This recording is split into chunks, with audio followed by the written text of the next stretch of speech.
nga. Ilabas niyo yung rosaryo. Magtanong ka pa sa rosaryo. Ilabas niyo Ano ang mali sa rosaryo, bro Larry? Ano yung mali sa rosaryo? Ano? Ang rosaryo, yung nobina, yung dasal na paulit-ulit. So ang issue mo ngayon, yung dasal na paulit-ulit. O sige, ano ang tanong mo? Anong issue eh? O sige, ano ang tanong mo bro patungkol sa dasal na paulit-ulit? Anong tanong yun nga eh? Yung bang dasal na paulit-ulit ay... Wala ka namang tanong doon, bro. Ano yung tanong mo doon, bro? Yun nga eh, tanong ko, yun daw, yung bang dasal na paulit-ulit, biblical? Oh, biblical yun. Ayun, okay. Okay, bro, Asan? dyan ikaw nang bala.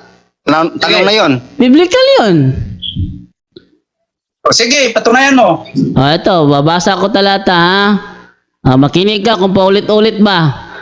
Brother Romel, ikaw yung Yes. kung paulit-ulit ba, Brother Romel ha.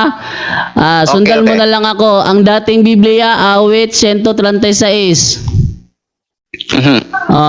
Babasa ako tapos ikaw yung tagadugtong ha. Okay. Okay, ganito, sabi ganito. Sige, sundan mo ako. Ayan. O mga pasalamat kayo sa Panginoon sapagkat siya'y mabuti. Sapagkat ang kanyang kagandahang loob ay magkailanman. O mga pasalamat kayo sa Diyos ng mga Diyos. Sapagkat ang kanyang kagandahang loob ay magkailanman. O mga pasalamat kayo sa Panginoon ng mga Panginoon.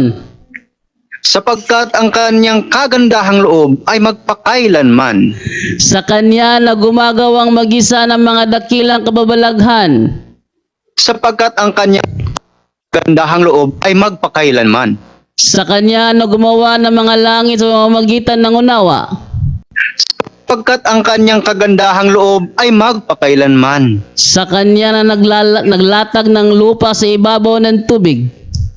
Sapagkat ang kanyang kagandahang loob ay magpakailanman. Sa Kanya na gumawa ng mga dakilang tanglaw. Sapagkat ang kanyang kagandahang loob ay magpakailanman. Ng araw upang magpuno sa araw. Sapagkat ang kanyang kagandahang loob ay magpakailanman. Ng buwan at ng mga bituin upang magpuno sa gabi. Sapagkat ang kanyang kagandahang loob ay magpakailanman. Sa Kanya na sumakit sa Ehipto sa kanilang mga panganay.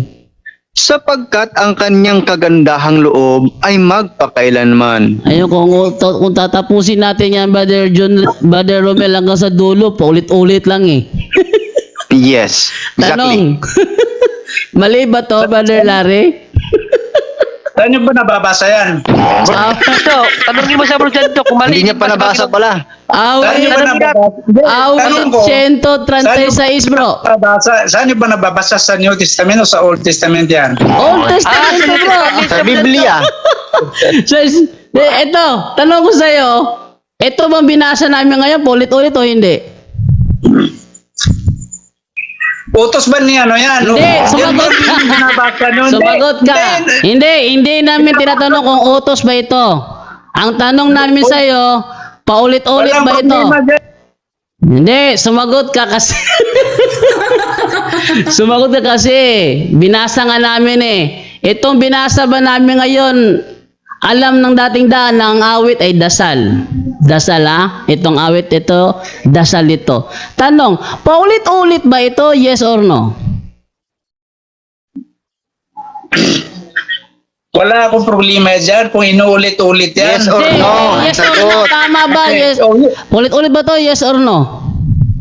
Oo, inulit-ulit. Yes, Oh, may yes. paulit-ulit yan. Tama o mali?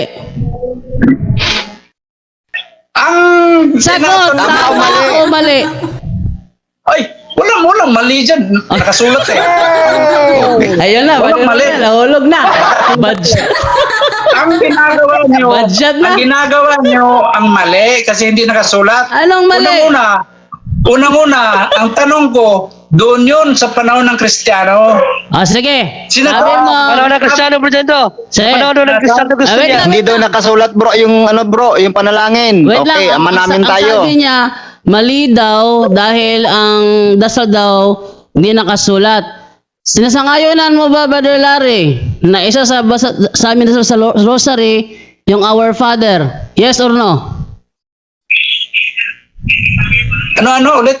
Sangayon ka ba na dasal namin sa rosary yung Our Father? Yes or no? Sa ngayon ba ako nadasal ng dasal niyo? No, sa rosary ang Our Father. Yes or no? Ay, ginagamit yun, didi yes. Oh, nakasulat ba sa Biblia yan o wala? Nakasulat yan. Tama o mali? Tama ang nasa Biblia, Ayun. mali ang ginawa niyo. Alam mo kung bakit? Hindi, Ayun. tatanungin, alam mo ba kung bakit mali ang ginagawa niyo? Nakasulat, tinuro ni Kristo yan. Ama namin. Eto. Pero hindi na sinasabing ulit-ulitin niyo. Ito. Bro, mali kasi yung, bro, ganito yung bro. Mali kasi yung unawa mo bro sa Mateo 6:7 ba yun, Brother Romel? Yes. Ayun, Mateo 6:7. Mali kasi yung pagkaunawa mo sa Mateo 7:7. Sabi kasi dito, at sa pananalangin ninyo, ay huwag ninyong gamitin ang walang kabuluhang paulit-ulit. Yung palang paulit-ulit ng walang kabuluhan, yun pala ang wag nating gawin. Inuulit-ulit nga kaya nagiging walang kabuluhan eh. Ganun ba yung unawa mo? Sigurado ka sa tindig mong yan? Sigurado ka ba? Bro, sigurado ka ba sa tindig mong yan bro? Na yan ang tama bro? Aba, yun nga nakasulat eh. Kaya nagiging walang kabuluhan yan dahil inulit-ulit. Kung mabasa ko sa Biblia ngayon yung walang kabuluhang pakikipagdebate, alin ang walang kabuluhan doon? Sagot. Depende sa pinag-usapan. Hindi. Kasi sabi mo kasi kapag walang kabuluhang paulit-ulit, kaya naging walang kabuluhan kasi inulit-ulit. Ngayon kung mabasa ko naman na walang kabuluhang pakikipagdebate bro, alin ang walang kabuluhan doon? Walang koneksyon sa panalangin. Pareho lang yan. Ikaw talaga, napakasinungaling mo. Eto, babasahin ko. Iwasan mo ang mga walang kabuluhang pakikipagdebate. Sabi mo kanina, sabi ko kanina, kapag walang kabuluhan, ang inuulit-ulit mo, yun ang bawal. Sabi mo, mali. Dahil ang walang kabuluhan dyan, yung paulit-ulit. Eto tayo ngayon, the same grammar bro ha, the same grammar ha.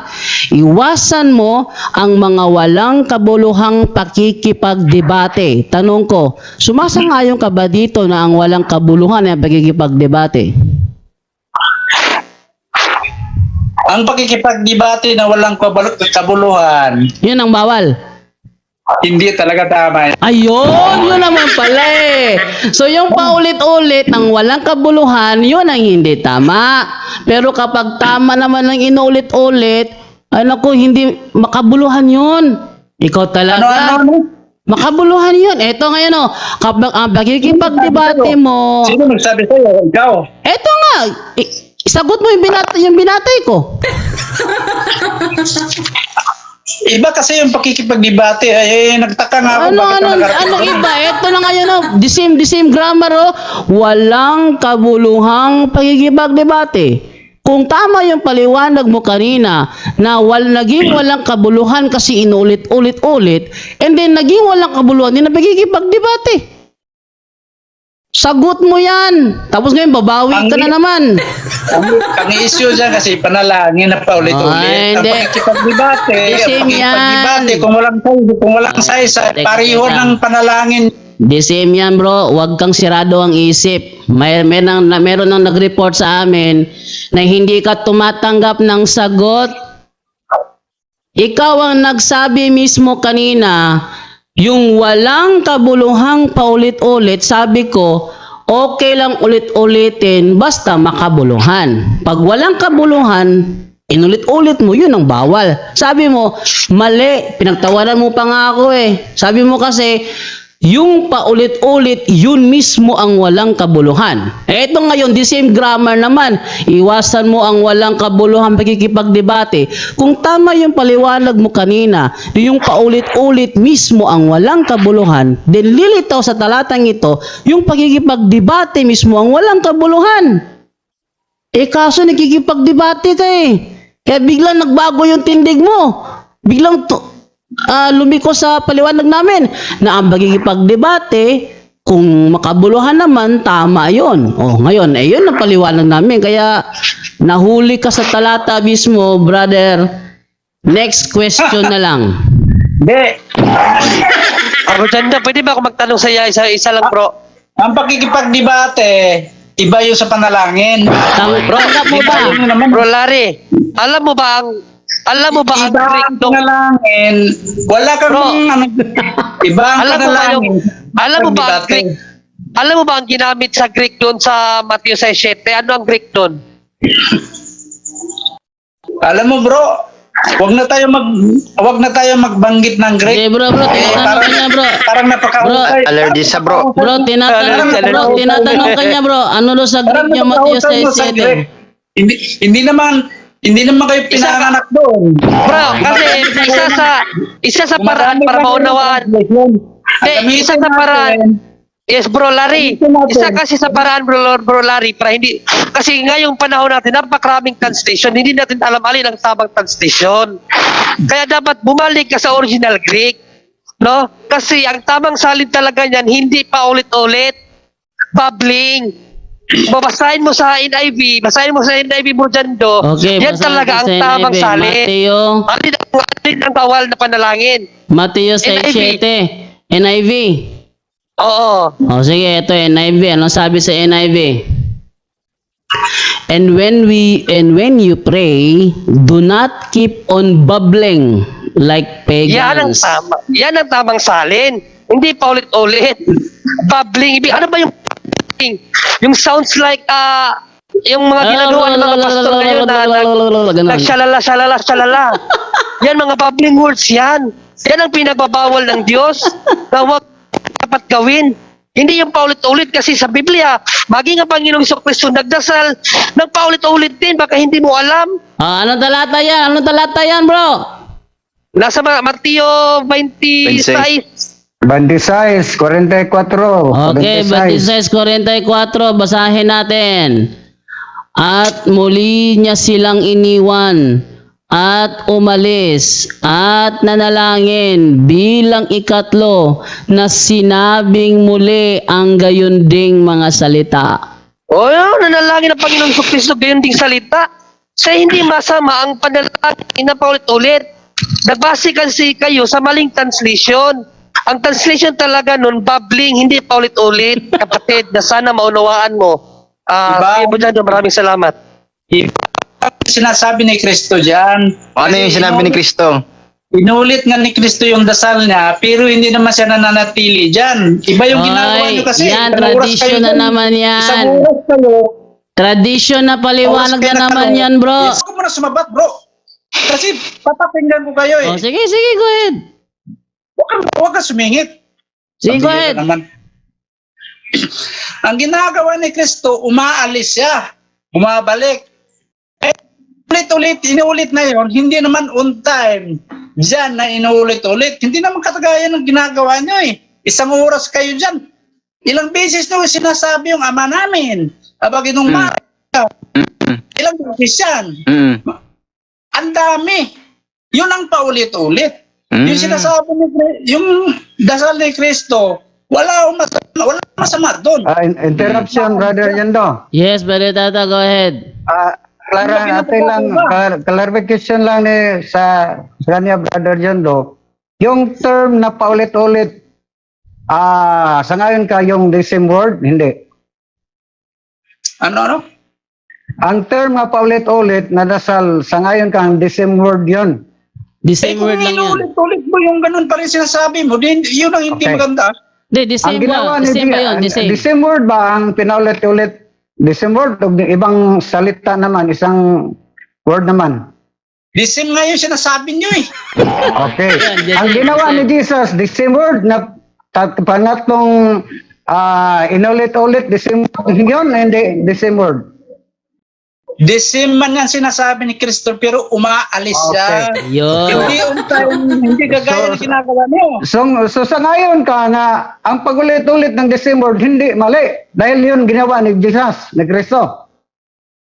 Ginagawa niya. Walang problema doon kasi umaalis. Kahit ginagawa, brother, ginawa, Wait lang, ginagawa, wait lang. sandali lang. Brother Larry, Ginagawa wala kami yun ni pakialam Kristo. sa umaalis ba o hindi. Ang tanong niya, the same word ba yon? Tama ba na si Kristo, the same word pa rin?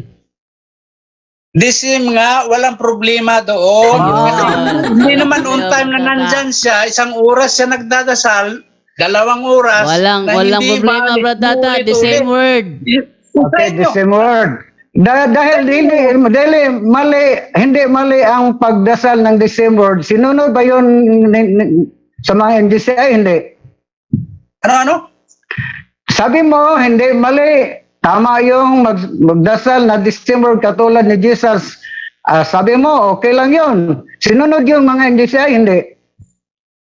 Sino Yung the same word. Oh. Dahil yung ginawa ni Jesus, Ulit-ulit ba? The same word ba? Ulit-ulit. The same word. Sinunod ba ng MCGI? Wala naman. Bakit may utos ba si Hindi. Kristo na... Hindi tinatanong kung utos. Huwag ka muna magpalusot. Hindi tinatanong kung utos. Ang tanong ni Brother Tata ngayon, ginagawa ba ng MCGI ang ginawa ni Kristo na nagdasal the same word ulit-ulit? Walang utos doon na gagawin Hindi nga nyo. tinatanong kung Maling merong tanong. utos o hindi. Maling tanong mo eh. Bro, wag kang ano ha, ang tinatanong sa'yo, ginagawa ba ng MCGI ang ginawa ni Kristo na nagdasal the same word inulit-ulit? Yes or no? Nasa amin na yun. Yes or Bro no? Jando. Wag kang Nasa amin na yun. yes or no? Bro Jando. Mute ka kapag hindi ka nasa rule yan kanina na Yes, kapag yes or no muna. Kapag hindi Bro Jando. yes, Brother Angel. Hindi, i-unmute mo nga yan. Malinaw ang tanong niya kanina eh. Bro Larry, malinaw ang tanong mo. May mababasa ka ba sa Biblia na umulit ng dasal? Yes, bro. Napaka-clear nun. Tanong natin uli sa kanya. Ayan ha, Yun na malinaw. May Saka, mababasa ka ba? Yun na nga, bro, Bro Angel. Larry, tanong mo yan, di ba? Oo. Na may mababasa ka ba na paubulit ng na pwedeng umulit ng dasal? Yan ang tanong mo. Ngayon binigyan ka at sasabihin mo, Testament, ay mali right yan, mali. Sabi pa niya sa New Testament daw, sa New Testament. Oh, New Testament Ay, na New ngayon. Testament, dyan. binigyan So, ka. Ngayon tutol ka ng tutol. Nagtanong ka, saan mababasa na may umulit? Ayan nga po. Wait, At saka Bro Jando, nagtanong siya Bro Jando na kung may nababasa ba na inutos yan. Kung may mabasa kapatid, aminin mo mali ka. mamaya na yung utos, bro. Mamaya na yung utos, bro. Sige, Mamaya sige, na yung utos. sige. Yun muna tanong kong isa. Oo. Yung munang isa. bro. Yung munang tanong ni Brother Tata, mamaya na yung utos. Ang tanong ni Brother Tata, ginawa yan ni Kristo, magdasal, the same word, inulit-ulit. Ang tanong niya, ginagawa ba yan ng MCGI? Pakisagot, Brother Larry. Yes or no? Sandali lang. Wag mo na lang i-mute kasi hindi ko naman kayo sisingitan. Pambihira o... Walang ano. Wag mong i-mute ako. I-mute ko, bro. Yan ang patakaran ko kanina na kapag hindi sumagot ng diretso sa tanong, i-mute. Which is okay naman sa'yo. Wala ka namang reklamo kanina. Kaya ulitin namin ang tanong sa'yo. Dahil sumang-ayon ka na the same word ang ginawa ni Kristo sa kanyang pagdasal, paulit-ulit yon. Tanong ni Brother Tata ngayon, ginagawa ba yon ng MCGI ang ginagawa ni Kristo na nagdasal, the same word, inulit-ulit? Yes or no? Yes, pwede. Hindi. Pwede yan. Anong pwede? Klaruhin mo. Ginagawa ba Pwede. ninyo o hindi nyo ginagawa? Pwede gawin. Yes, pwede yan. Hindi ka Kasi, tinatanong. hindi naman ginagawa Wag ka yan. muna Brother Jando, magpalusot. Brother Jando, Yes. Brother Jando, i-conclude natin na sangayon na siya, pwede niyang magdasal ng paulit-ulit, sangayon na siya. Sabi na, yes, pwede. So, problema na yun nila, hindi nila sundin. Siya na ang nagsabi, yes, pwede pala di ay magdasal paulit-ulit Hindi. katulad ni Kristo. So sinayunan na niyang tinanggihan niya kanina, singayon na niyang tinanggihan niya kanina. Berdada, Hindi ko Oh, hindi ko Berdada. tinanggihan, hindi kasi sabi Oh, niya hindi niya kasi, tinanggihan. kasi sabi niya kasi, hindi naman ako tutol eh. Hindi naman ako tutol kay Kristo. hindi, Tutol ako sa aral nyo, sa inyo. ang tanong ba, sige, tanong. Ang tanong ni Brother Tata, gaya ng, isingit kita yung aral namin. Kasi kami Katoliko, gaya ni Kristo, the same word, inuulit-ulit. Tanong ko sa iyo ngayon, yung sa inyo ba sa MCGI, ginagawa nyo rin ba yung ginagawa namin, na ginagawa ni Kristo, the same word, inuulit-ulit? Yes or no? Sabi mo, pwede. Dahil sinabi mo ngayon pwede, ibig sabihin, hindi nyo pa ginagawa. Hindi ko masabi yan na ginagawa, basta pwede yan. Ano? Hindi mo alam yung dasal nyo? Ginagawa nyo na ba o hindi pa? Mayroon kaming panalangin naman, pero hindi kami nananalangin ng paulit-ulit na on time, dyan pa rin. Dyan ginagawa. Isang oras, hindi yan ang tanong, paulit-ulit. bro. Wala Bro, ganun. hindi yan ang Walang tanong ganun. kung nandyan pa rin ba o wala. Ang tanong, yung dasal ba na inuulit-ulit ba, the same word? The same word, ginagawa nyo ba yan? Sabi mo kasi, pwede. Ibig sabihin, hindi nyo pa ginagawa. Tama ba yung unawa ko? Hindi nyo pa ginagawa kasi sabi mo, pwede. Ay, hindi ko napapansin. Ay, hindi mo kabisado ang dasal nyo sa MCGI? Ano? Hindi mo kabisado ang dasal nyo sa MCGI? Hindi naman kinakabisado yung dasal ah. Hindi mo ba kabisado yung dasal nyo sa MCGI na may mabakakataon na ginagawa nyo ulit-ulit o hindi? Wala ko napansin. Wala. So, hindi nila ginagawa. Yun naman din salita doon. Hindi nila ginagawa. Hindi naman makulit ang Diyos, ba't mo ulit-ulitin? O, yun. Kaya kanina, yung dasal na sa bro, sa awit 136, bro, makulit ba ang Diyos doon? Wala naman pinagbabawal doon Hindi, sa... sagutin mo tanong. Yung sa binasa namin kanina sa awit 136, ibig sabihin mo no, makulit ang Diyos? Hindi siya makulit, si utos na yun eh. Asan mo mabasa na utos na yung ulit-ulitin yun? Nagkamali lang ako ng sinabi. Hindi. Habulin kita doon. Nagkamali lang ako ng sinabi. Hindi, habulin kita doon, bro. Habulin kita doon. Sabi mo kasi, utos yun ng Panginoon yung ginawa ni David na ang dasal inuulit-ulit. So, ang tanong ko ngayon, saan mo nabasa na yung awit yung dasal ni David sa awit 136 ay utos yun ng Diyos na ulit-ulitin niya? Nagkamali nga ako ng sinabi. Sige, yun, nagkamali siya na sinasabi. Ngayon, ulitin ko tanong ko, yung dasal ba sa awit 136, ibig sabihin ba nun makulit ang Diyos? Hindi. Yun pala. Tapos. Iba kasi, Tapos. iba kasi yung... Sige, ibang tanong iba naman, kasi bro. yung may authority ang gumagawa. Bro, Kayo, bro. wala naman eh. Bro, ibang tanong naman. Tanong na naman ako. Ibang tanong naman. Nabigyan